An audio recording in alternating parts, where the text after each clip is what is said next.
Clear कर दिया आपने और बहुत सही विश्लेषण। सीधा राकेश पाठक जी आपके पास ये दो तीन चीजें जो देख रहे हैं हम, एक तरफ राहुल गांधी की चर्चा करना हम चाहेंगे कि राहुल गांधी को लेकर के जो लगातार चाहे बीजेपी हो चाहे कुछ विपक्षी दल, जिसमें अब ममता बनर्जी बहुत मुखरता के साथ बहुत एग्रेसिवनेस के साथ में जो बातें कर रही हैं, वो साफ दिखाई दे रहा है कि कांग्रेस को कह रही हैं कि सोई हुई पार्टी है, ये लड़ने वाली पार्टी नहीं है। क्या लगता है क्या कि कांग्रेस की जो गतिविधियां पिछले 3-4 साल या 2 साल या 1 साल या अभी जो चुनाव का समय है, इस समय थोड़ा सा इनकी गतिविधियों पर भी नजर रखनी होगी, समझना होगा हमको कि क्या कांग्रेस बिल्कुल इस ढंग से सुषुप्तावस्था में है, बिल्कुल फाइट में नहीं है। एक बात। दूसरी बात ये कि अगर कांग्रेस सुषुप्तावस्था में है तो फिर कवायद जो हो रही है, उस कवायद में ममता बनर्जी को आप कहां पाते हैं? चलिए मान लिया कि कांग्रेस बिल्कुल बाहर है, तब क्या अपोजिशन के लीडरशिप में सिर्फ ममता बनर्जी हैं? जी राजीव जी, पहली बात तो ये है कि आपका जो विषय है कांग्रेस को घेरने की साजिश, मैं साजिश शब्द से इत्तेफाक नहीं रखता। भारत की राजनीति में हर दल को, तमाम दलों को किसी भी बड़ी पार्टी को घेरने की आजादी है, तो उसे मैं रणनीति कहना उचित समझूंगा बजाय साजिश के, क्योंकि साजिश में थोड़ी आपराधिकता की, एक क्रिमिनल कॉन्स्पिरेसी जैसा शब्द प्रतीत होता है।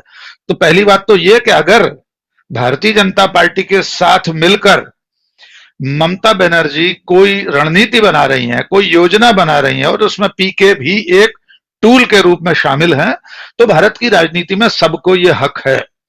जैसे नरेंद्र मोदी के खिलाफ राहुल गांधी को, कांग्रेस को और तमाम सारे क्षेत्रीय दलों को मिलजुल कर एक विकल्प बनने की रणनीति बनाने का अधिकार है, वैसे ही ममता बनर्जी और बीजेपी को भी है। अब आते हैं राहुल गांधी की बात पर, और आपने जो कहा कि ममता बनर्जी ने, आपने शुरू में कहा कि ममता ने कहा कि कांग्रेस लड़ नहीं रही है, तो हम बिंदुवार यह समझने की कोशिश करें कि एक प्रमुख विपक्षी दल के नाते क्या सचमुच कांग्रेस नहीं लड़ रही है और ममता बनर्जी लड़ रही है, या पीके लड़ रहे हैं? जो सबसे बड़ी चुनौती इस वक्त देश और समाज के सामने है, उनमें जो बड़े मुद्दे हैं जो केंद्र सरकार से जुड़े हुए हैं, नरेंद्र मोदी और बीजेपी सरकार की रीति नीति से जुड़े हुए, राजीव जी, उन बड़े मुद्दों में प्राथमिकता पर क्या है? महंगाई है, राष्ट्रीय सुरक्षा है जिसमें चीन के अतिक्रमण से लेकर कश्मीर का मामला भी है, कोविड का संकट था, राफेल का मामला था, पेगासस का मुद्दा है। मुझे स्मरण नहीं कि कांग्रेस और राहुल गांधी ने जितने पुरजोर तरीके से उन मुद्दों को उठाया है, क्या ममता बनर्जी ने उन्हें उठाया? ममता बनर्जी की लड़ने की परिभाषा क्या है, ये हम नहीं जानते। उनके शब्दकोश में, उनकी भाषा में किसी राजनीतिक दल को सत्ताधारी दल से कैसे लड़ना चाहिए हमें नहीं पता। संसद घेराव से लेकर किसानों को मुद्दे पर समर्थन करने से लेकर अभी जन जागरण अभियान जो कांग्रेस चला रही है, गांव गांव तक पदयात्राएं कर रहे हैं नेता लोग, 14 नवंबर से शुरू हुआ है। कम से कम एक साधारण पत्रकार के नाते मेरी नजर में एक भी क्षेत्रीय दल ऐसा नहीं दिखाई देता जो ऐसे राष्ट्रीय मुद्दों पर केंद्र और बीजेपी से, नरेंद्र मोदी से लड़ रहा हो। और उससे भी बड़ी चुनौती, जो विचारधारा की चुनौती है, जो भारतीयता को बचाने की चुनौती है, संघ के साथ लड़ना, ये बहुत बड़ी बात है। असली चुनौती मुझे आज भी लगता है कि सत्ता से ज्यादा बड़ी चुनौती आइडिया ऑफ इंडिया को बचाना है, भारतीयता को बचाना है। अगर एक नागरिक के तौर पर आप सोचें तो अकेली कांग्रेस, अकेले राहुल गांधी उस विचार के साथ लड़ते हुए दिखाई दे रहे हैं जिसे बहुत सारे लोग फांसीवाद का प्रारंभिक चरण मानते हैं। एक बात। अब जहां तक ममता के स्वप्न का प्रश्न है, बहुत अच्छी बात कही वर्मा जी ने कि सबको ये एम्बिशन करने का अधिकार है, ये महत्वाकांक्षा लोकतंत्र में मेरा और आपका अधिकार भी है कि हम भी प्रधानमंत्री बनने का स्वप्न देख सकते हैं। लेकिन जो क्षेत्रीय दलों की दशा और दिशा अब तक रही है, ये बिल्कुल सही कहा निशांत जी ने कि एक भी दल अपने राज्य से बाहर निकलकर किसी दूसरे राज्य में भी विकल्प नहीं बन पाता।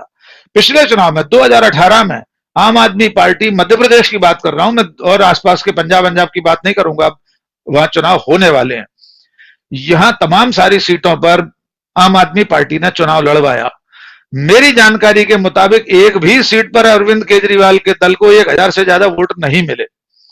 यही स्थिति ममता बनर्जी की टीएमसी की हो सकती है अगर बंगाल से निकलकर किसी बिल्कुल पड़ोस के राज्य में भी वे चुनाव लड़ा लें, तो देखना होगा उन्हें कितने वोट मिलते हैं।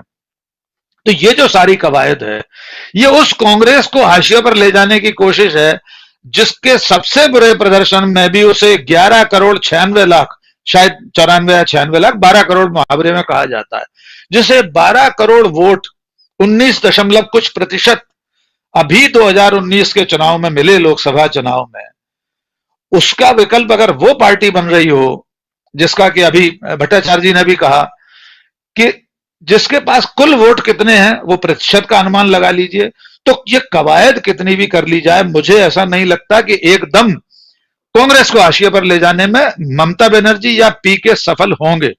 आधा मिनट सिर्फ पीके पर लेना चाहता हूं। ये सोशल मीडिया का दौर है, एक इस तरीके से लार्जर देन लाइफ इमेज बना दी जाती, जैसे नरेंद्र मोदी की बना दी गई, वैसे ही पीके की इमेज है। उनकी छवि ऐसी बना दी गई कि वे कोई पारस पत्थर है जिस पर हाथ रख देते वो चुनाव जीत जाता है। मैं बिल्कुल साधारण सा सवाल पूछना चाहता हूं, क्या श्रीमान प्रशांत किशोर के प्रादुर्भाव और अवतरण से पहले इस देश में राजनीतिक दल, नेता, क्षेत्रीय दल क्या चुनाव नहीं जीतते थे? क्या उनकी कोई रणनीति नहीं होती थी? क्या रणनीतियां इससे पहले नहीं बनती थी?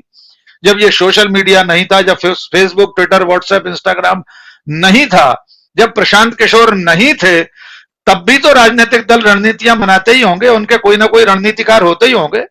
तब गुमनाम चिट्ठियों और पोस्ट कार्डों से प्रचार होता था, तमाम तरह की रणनीतियां बनाई जाती थी। तो क्या प्रशांत किशोर के बिना भारत की राजनीति की कल्पना करना संभव नहीं है? ये ओवररेटेड मेरे हिसाब से व्यक्ति हैं प्रशांत किशोर, कि जैसे वे जिस पर हाथ रख देंगे, वे चाहेंगे तो कांग्रेस हाशिए पर चली जाएगी, वे चाहेंगे तो पंजाब में अमरिंदर सिंह चुनाव जीत लेंगे, वे नीतीश कुमार पर भी हाथ रख देंगे। ये सब लोग तो चुनाव जीतने की स्थिति में थे ही। उनकी रणनीति में उनकी रणनीतियों ने एक सहायक की भूमिका अदा की होगी, इससे इनकार नहीं है। क्या आपको लगता है ममता बनर्जी बंगाल में प्रशांत किशोर के बिना ऐसी ऐतिहासिक सफलता नहीं पाने जा रही थी? मेरा मानना है ममता बनर्जी को पिछले चुनाव में जो जीत मिली वो सुनिश्चित थी।